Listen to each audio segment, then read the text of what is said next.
दोस्तों, हर किसी को एक दिन जाना ही है, लेकिन क्या कभी सोचा है कि सभी लोग अचानक से ऊपर जाने लगे तो वो मंजर क्या होगा। निक नाम का एक आदमी जो हमारी आज की कहानी का मेन किरदार है, वो न्यू ईयर सेलिब्रेट करने के लिए अपनी बहन के घर आया हुआ है। उसके साथ उसकी पत्नी एंजेलिना भी है, जो कि उसको उसके नेफ्यू के साथ खेलते हुए बहुत ही अजीब तरीके से देख रही है। ऐसा लग रहा है कि अभी वो उसको जिंदा ही खा जाएगी, पर ऐसा कुछ नहीं है, क्योंकि वापस जाते टाइम कार में हमें उसकी बातों से पता चलता है कि एंजेलिना को अब एक बच्चा चाहिए। लेकिन वही निक अभी इस चीज़ के लिए तैयार नहीं है, क्योंकि उनकी फाइनेंशियल कंडीशन इस हाल में नहीं है कि वो एक इंसान को पाल सके। पर एंजेलिना उससे कहती है कि हम मिलकर सब कुछ संभाल लेंगे, अब और नहीं रहना मुझे ऐसे अकेले।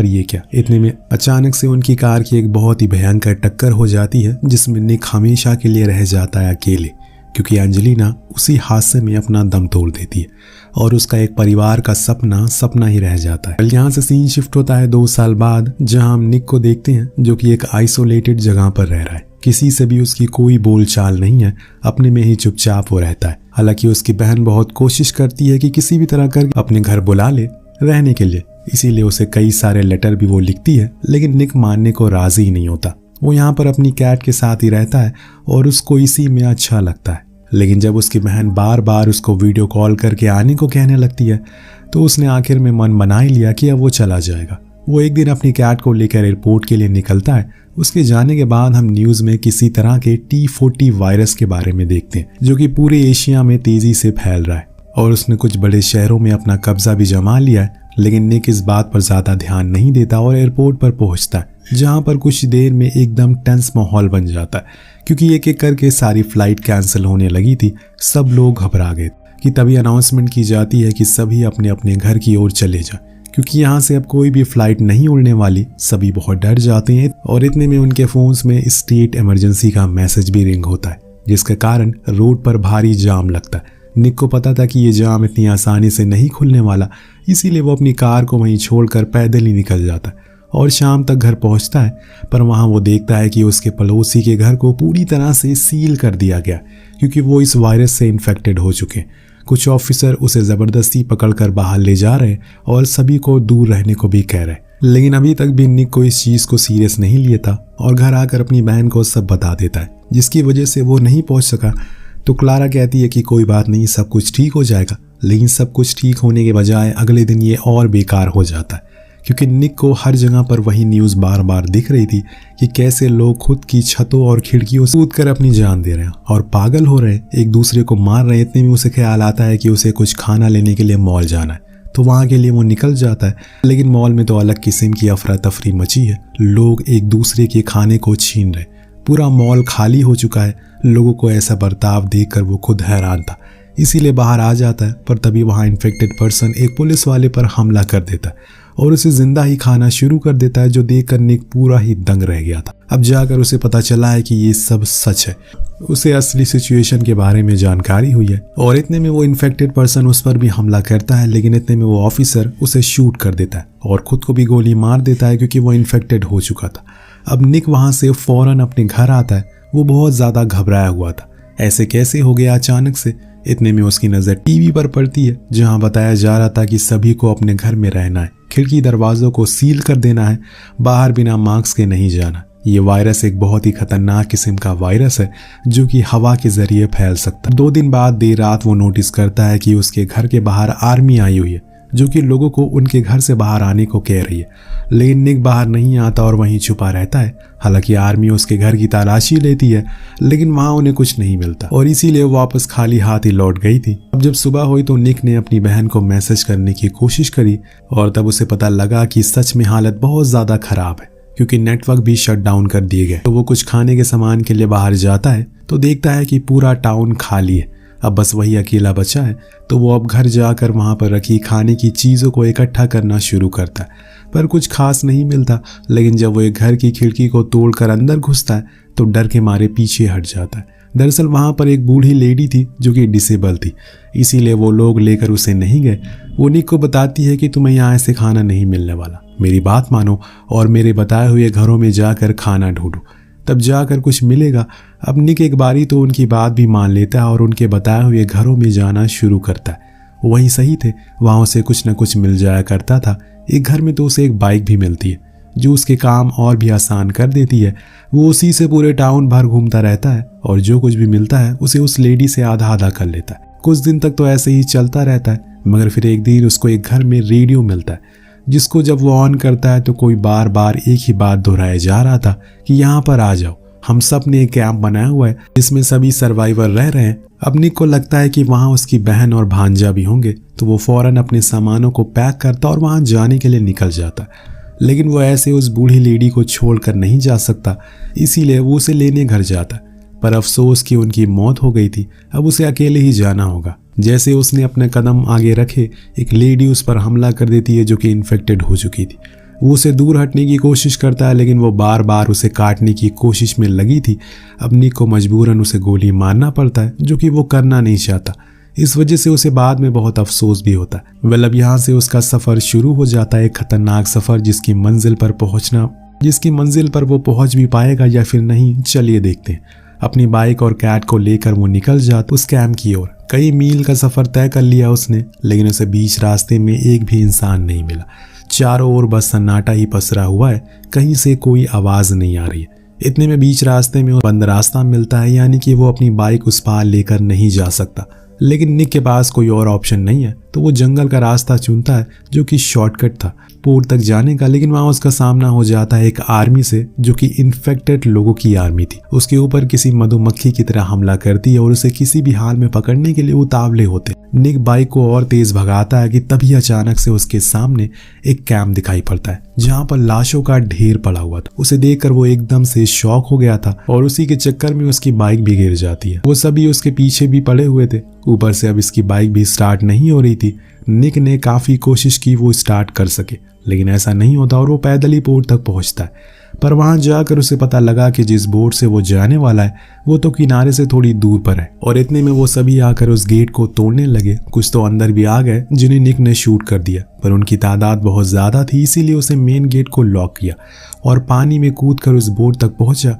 पर वो तो स्टार्ट ही नहीं हो रही है। चेक करने के लिए जब वो नीचे जाता है तो उसके पैरों के नीचे से जमीन खिसक जाती है, क्योंकि वहां उसे एक बच्चा ज़ॉम्बी मिलता है जो बुरी तरह से इन्फेक्टेड हो रखा था। इतने में उसके पास में ही एक छोटी बोट दिखती है, तो वो उसे पकड़कर वहां से निकल जाता है, क्योंकि अभी के लिए यही सही है। पर उसे ये बात अच्छे से पता है कि ये बोट ज्यादा देर तक नहीं चलने वाली। अब इतने बड़े समुद्र को पार करने के लिए उसे किसी की मदद जरूर चाहिए। खैर, अब कुछ ही देर में अंधेरा हो जाता है और निक वहीं बीच समुद्र में किसी की मदद के इंतजार में बैठा हुआ था कि तभी उसके सामने एक रोशनी आती है, जो देखकर उसके अंदर एक उम्मीद जाग उठती है। उसने मदद के लिए गुहार लगाई तो वहां से कुछ लोगों ने जवाब दिया। उन्हें डर था कि ये कहीं इन्फेक्टेड तो नहीं है, पर जब उन्हें आश्वासन हो गया तो उन्होंने निक को अपनी बोट पर बैठा लिया, अपनी शिप पर ले गए जहां उनका बॉस था।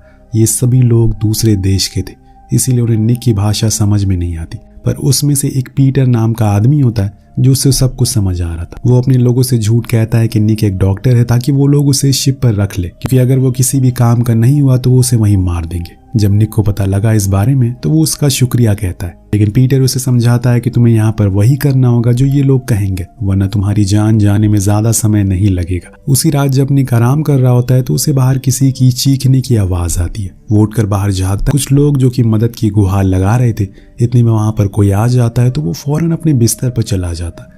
लेकिन जब सुबह होती है तो वो पीटर से कल वाली बात के बारे में पूछता है। वो कहता है कि रात तो कोई आया नहीं था, लेकिन निक को पूरा याद है उसने कुछ तो देखा था।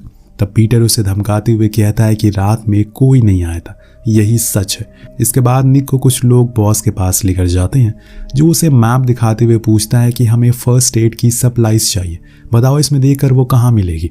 तो निक एक लोकेशन पर फिंगर रखता है और कहता है कि हमें यहाँ वो सामान मिल सकता। इसके बाद जब वो डेक पर जाते हैं तो देखते हैं कि वहाँ पर वही बोट खड़ी है जिस पर वो लोग रात में आए थे। तब उसे समझ आता है कि असल में ये लोग लुटेरे हैं और लोगों का सामान लूटते हैं, क्योंकि वहाँ पर कई प्रकार के सामान पड़े हुए थे जिसमें हथियार भी शामिल थे।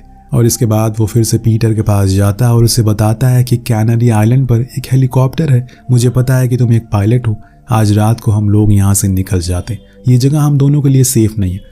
लेकिन पीटर उसे अपना मुंह बंद रखने को कहता है, लेकिन निक को तो जाना ही था, क्योंकि उसे अपनी बहन और भांजे को बचाना है। इसीलिए वो उसी रात शिप के नीचे जाता है, शायद वहां पर उसे कोई बाहर निकलने का रास्ता मिल सके। पर वहां तो उसे वही लोग दिखते हैं जो कल रात यहाँ पर आए थे। उन सभी को बांध कर रखा हुआ है। निक फौरन उन सभी को फ्री करने लगता है, लेकिन इतने में एक बंदा चिल्ला देता है उसे लग रहा था कि वो उसे मारने के लिए आया है। अब उसकी चीखों को सुनकर वहाँ पर बॉस के लोग आते हैं, यानी कि अब निक का खेल खत्म। लेकिन इतने में वहाँ पर पीटर आ गया था जो उन सभी को मार देता है, पर इससे अब उसकी जान भी खतरे में पड़ चुकी थी। तो वो निक से कहता है कि तुम्हारा वो हेलीकॉप्टर वाली बात सच तो है ना। अब वो उसे और नीचे लेकर जाता है जहाँ पर एक बोट खड़ी थी, जिसे लेकर दोनों ही वहाँ से निकल जाते हैं। लेकिन जाते जाते भी पीटर को एक गोली लग जाती है, पर फिर भी वो दोनों वहाँ से भागने में कामयाब थे और फिर पहुँच गए थे कैनरी आइलैंड, जहाँ पर वो हेलीकॉप्टर खड़ा था। लेकिन वहाँ जाने के लिए इन्हें कार की ज़रूरत पड़ती। जब तक ये उस जगह पर पहुँचते जो कि एक हॉस्पिटल था, वहाँ पर वो हेलीकॉप्टर था ही नहीं। इसके बदले में कुछ और लोग थे जो कि इन्हें खून के प्यासे थे। निक फौरन पीटर को लेकर हॉस्पिटल में घुस जाता है और खुद को लॉक कर लेता है। लेकिन वो जगह भी खराब हो रखी थी, वहाँ कुछ ऐसा भी नहीं था जिससे पीटर का इलाज हो सके। इतने में निक को ऊपर से कुछ बच्चों की आवाज़ आती है, जिनकी मदद के लिए वो फौरन ऊपर जाता है, जहाँ उसे डोर की दूसरी साइड कुछ बच्चे दिखते हैं जिन्हें वो आवाज़ लगाने लगता है। लेकिन इतने में ही कुछ इन्फेक्टेड लोग आकर उस पर हमला करने लगते हैं, जिन्हें बचने के लिए वो फिर से नीचे जाता है। लेकिन वहाँ तो पीटर था ही नहीं। इतने में एक नर्स उसे आवाज़ देती है और अंदर आने को कहती है। निक के पास और कोई ऑप्शन ना होकर उसके पास जाना ही पड़ता है। वहाँ पीटर भी मौजूद था, वो बच्चे भी जिन्हें उनकी आवाज़ें आ रही थी। शायद ये पूरा हॉस्पिटल यही कुछ सर्वाइवर बचे हैं। निक उस नर्स को उस हेलीकॉप्टर के बारे में बताता है, तो वो उसे ऊपर वाले फ्लोर पर लेकर जाती है, जिसके पीछे खड़े वो उस हेलीकॉप्टर को दिखाती है। उसके आसपास बहुत सारे इन्फेक्टेड लोग भरे थे। अगर कोई वहाँ पर गलती से भी गया तो मरना तो तय। पर उसे उसकी दोस्त ने बताया है कि हॉस्पिटल के नीचे एक बंकर है जो कि वहाँ तक तुम्हें लेकर जा सकता है। पर कुछ दिन पहले कुछ धमाके सुने थे जो शायद उसी बंकर में हुए थे। लगता है कि वो ढह चुका है, इसीलिए अब कोई रास्ता नहीं है वहां तक पहुंचने का। रात होने पर उनके पास जो कुछ भी होता है वो उसे खाकर गुजारा कर। निक उस नर्स को अपने साथ बीती पिछली कई घटनाओं के बारे में बताता है। उन्होंने पीटर का भी इलाज कर दिया था, जिससे वो पहले से बेहतर फील कर रहा था। सुबह होती है, जब ऊपर जाता है तो उसके फ़ोन में नेटवर्क आना शुरू हो गया था, जिसमें उसे अपनी बहन के भेजे हुए कई सारे मैसेज मिलते और वो उसमें उसके लिए परेशान थी लेकिन सही सलामत थी, जिस चीज़ को देखकर निक काफ़ी खुश था। इतने में उसे कुछ गोलियों की आवाज़ आती है जो कि बॉस के लोगों ने चलाई थी, क्योंकि वो यहाँ तक पहुँच चुके हैं। इसीलिए निक फौरन नीचे जाकर नर्स से कहता है कि हमें किसी भी हाल में यहाँ से बाहर निकलना होगा, वरना वो आकर सभी को मार देंगे। तो नर्स उन सभी को लेकर नीचे बंकर में जाती है, पर लेकिन वहाँ मौजूद एक इन्फेक्टेड बंदा नर्स की माँ पर हमला करके उसे इन्फेक्टेड कर देता है, जिसके कारण उन लोगों को वहीं छोड़ना पड़ता है। पर अभी मुसीबत कम नहीं हुई थी, क्योंकि नर्स और कुछ बच्चे इन दोनों से अलग हो जाते हैं और जाकर बंकर के दूसरी साइड छुप जाते, क्योंकि बाहर बहुत सारे ज़ॉम्बीज़ थे। वहीं दूसरी ओर निक और पीटर जब बाहर देखते तो उन्हें वहाँ हेलीकॉप्टर के पास काफ़ी सारे ज़ॉम्बीज़ खड़े मिलते। इतने में बॉस के लोग अंदर आते हैं और उन सभी ज़ॉम्बीज़ को मार कर ख़त्म कर देते। लेकिन उन्हें ये ज़रा भी पता नहीं था कि निक और पीटर भी अंदर मौजूद है, इसीलिए वहाँ से बिना उन्हें मारे वहाँ से चले जाते हैं और ये सभी फिर से मिल जाते हैं। पर अभी ने बाहर तक पहुँचना है किसी भी हाल में, तो निक एक प्लान बनाता है। ये सभी वहाँ रखे उन ट्रॉलीज़ को एक साथ जोड़ देते हैं और खुद के लिए एक शील्ड बनाते हैं। फिर उसी में सभी बाहर निकलते हैं, लेकिन उन ज़ॉम्बीज़ ने उन्हें देख लिया था, इसीलिए वो सभी एक साथ उस पर हमला करते हैं। लेकिन ये लोग धीरे धीरे हेलीकॉप्टर तक पहुंच ही जाते हैं, पर उन्होंने गेट को तोड़ दिया था। निक पीटर से कहता है कि तुम चॉपर स्टार्ट करो, मैं इन्हें ख़त्म करके आता हूँ। लेकिन इतने में दोस्तों वहाँ पर बॉस अपने लोगों के साथ फिर से आता है और इनसे कहता है कि तुम लोग फ़ौरन हेलीकॉप्टर से उतर जाओ, क्योंकि अब ये सभी यहाँ से भागना चाहते।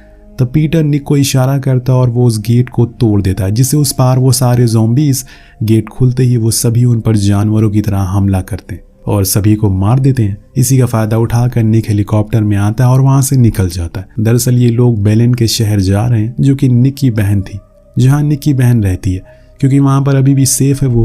पर दोस्तों यहाँ आता है इस कहानी में असली ट्विस्ट। बेलेन का कॉल आता है जो इन्हें यहाँ पर आने से साफ मना करती है, क्योंकि अब ये वायरस वहाँ भी फैल चुका है। इतने में ये लोग देखते हैं कि कुछ फाइटर जेट उसी की ओर जा रहे हैं, यानी कि अब उस पूरे एरिया को उड़ा देंगे और बूम, ये कहानी यही खत्म हो जाती है। अब ये कहाँ जाएंगे, क्योंकि धीरे धीरे करके चारों ओर ये वायरस फैलता जा रहा है। वेल, आपको कहानी कैसी लगी नीचे कमेंट करके जरूर बताएगा। मिलते हैं अगली वीडियो में। Thank you so much watching. Peace out.